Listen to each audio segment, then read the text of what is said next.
Welcome to the British Museum, one of London's most important landmarks, visited by 7 million people every year.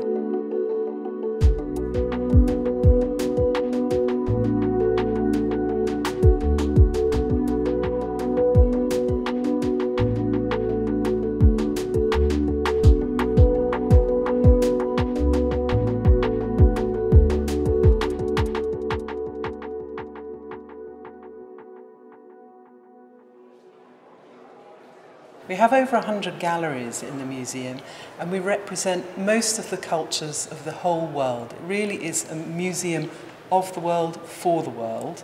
But we have over 7 million visitors a year now at the British Museum, and they come to look at the ancient civilizations of China, of India, of Rome, Greece and Egypt. But they also come to look at modern living cultures of Africa, Oceania, Australia, and also we try to juxtapose ancient cultures with their living cultures. So for example, we've had wonderful exhibitions of contemporary Middle Eastern calligraphy on display with ancient collection items. We have a core staff of curators who work at the British Museum, whose job is to research the collections and add another dimension to the collections. This isn't just a storehouse of objects. This is effectively a living research centre, rather like a university, where scholars can spend 5 years or more working on a single project in order to illuminate a different part of the collection. I would like to say that the British Museum has the most fantastic conservation section. I mean, really unparalleled throughout the world. We have people who work on paper, on organic material, on stone, metal, ceramics and textiles. And these people are almost a museum within a museum. Objects from the British Museum come primarily from acquisitions, things that we buy, gifts, things that people present to us, or bequests, things that come to us after people's deaths.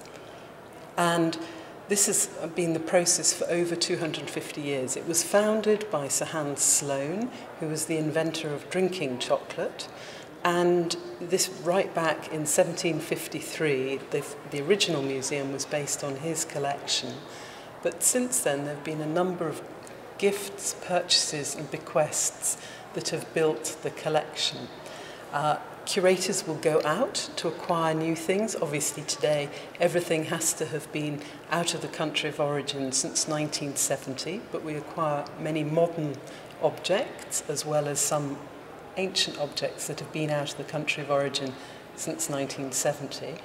And we're also given objects by members of the public, both in this country and from abroad. So the collection is growing all the time. Well, I think methods of collecting in the 19th century and 18th century are obviously very, very different from today. And there are objects in the collection which can be the subject of some controversy. But all I can say to that is really that the British Museum is studying these objects and presenting them to as wide a public as possible.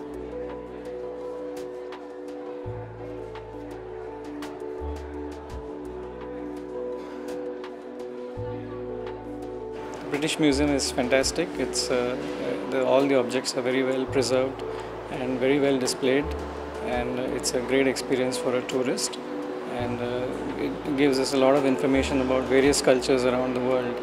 The Chinese history is very rich, and it tells us a lot about the culture and the religion, the Buddhist religion. Great experience for me, so I'll definitely come back here again. Yeah. 来参观大英博物馆，觉得中国的历史非常的厉害。然后很多东西是在国内无法看到的，然后我们东西在国外展出，在英国展出，也让很多国外的朋友了解到我们的历史文化，觉得这是一个非常好的交流的。然后来参观古代历史，觉得哇，好多东西从来没见过，第一次看到，觉得中国古代的人民智慧好牛啊！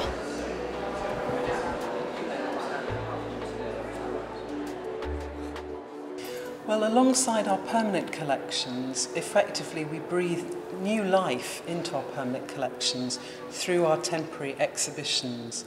And our temporary exhibitions rotate amongst the collections. Our last big China exhibition was the Terracotta Warriors of 2008. Now we have our turn for China and the Ming in 2014, and we wanted to narrow in on time and to just look at a 50-year period, just 5 decades of history, and see what new things we could say about that period. We picked the early Ming because it's rather a dramatic moment. You have the founding of the Ming dynasty, of course, in 1368, but effectively a second founding when the Yongle Emperor comes to power in 1403 after the Civil War. And so it begins with the Civil War and ends with the capture of the Zhengtong Emperor in 1449. So you have a sandwiched moment in time. And this moment of time is so special, and that's why we called it Ming 50 Years That Changed China, because it's the moment that the capital moves to Beijing. Before this period, the capital moves around all the time. It's in Luoyang, it's in Hangzhou, it's in Xi'an, it's even briefly been in Beijing before.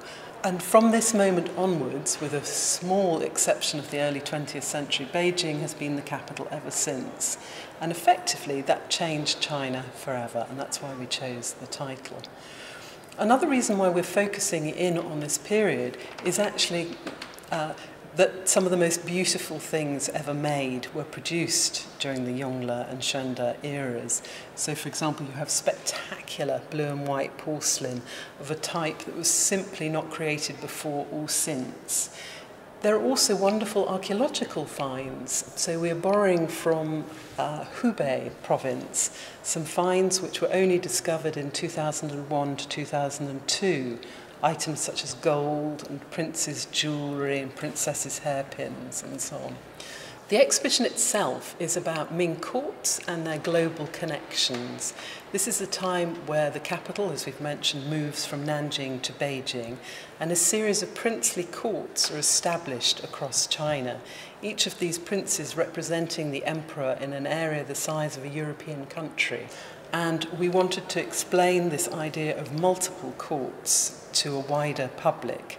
And the second theme is really China's global connections, which has interesting parallels to society today. For most Chinese people, the character of Zheng He is very, very famous. Most people in China, I would say almost everybody in China, has heard of Zheng He. But outside China, very few people have heard of him. And so we wanted to explain the myth and the reality of Zheng He, and talk about China's trade and diplomatic contacts at this time. I mean, China is often thought of as being quite monolithic, but in fact, at this time, it's truly globally connected. Imagine a situation where you had no blue and white being exported from China. How very differently our homes and dining tables would look today. Chinese blue and white is the world's first global product. And everything in our homes is affected by this, from the modern willow pattern plates in England, right through to copies in Japan, to Africa, to South America, all over the world. The whole phenomenon of blue and white was started by China. Within the exhibition, we have 5 sub-themes, one on courts, one on military culture, civil culture, beliefs, and then finally trade and diplomacy. And what makes this exhibition different from other exhibitions is effectively the intellectual content that supports it. This is not an exhibition of masterpieces of the Ming, although that would be a wonderful thing to do. This is really an exhibition in which 5 years of research from a number of the best professors in the world who have come together in order to consider difficult issues about the early 15th century and to present them to the public in as accessible way as possible. We want to make sure that everybody in the world understands what we're trying to do, and at least they will go home with the idea that China was globally engaged in the early 15th century and that there were multiple courts. We're so privileged in this exhibition to be borrowing from 10 major museums in China. The thing that makes the British Museum so special is, in a way, this wonderful freedom to be able to explore a particular topic and to draw together other museums and other scholars from all over the world in order to realise that dream, if you like.